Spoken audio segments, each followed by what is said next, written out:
2024లో వారాహి నవరాత్రులు ఎప్పటి నుంచి ఎప్పటి వరకు పూజ చేసుకోవచ్చా? లేదా ఎవరెవరు చేయాలి? ఏమేం ప్రసాదాలు పెట్టాలి? ఏమేం నైవేద్యాలు పెట్టాలి? ఎలాంటి రకాల పూలు పెట్టాలి? ఏ విధంగా పూజ చేయాలి? అని చాలామంది రకరకాల సందేహాలు వస్తూ ఉంటాయి. వాటన్నిటికి కలిపి ఈ వీడియో అండి. వీడియో మటుకు చివరి దాకా చూస్తేనే ఏదైనా మనకి అర్థమవుతుంది. 2024లో వారాహి నవరాత్రులు జూలై 6 నుంచి జూలై 15 వరకు అండి. ఈసారి 10 రోజులు వచ్చాయన్నమాట.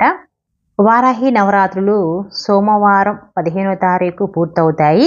ఈ రోజే పూజ అయ్యాక ఉద్వాసన చెప్పవచ్చా అని కూడా ఉంటుంది. కొంతమందికి ఉద్వాసన చెప్పుకోవచ్చండి.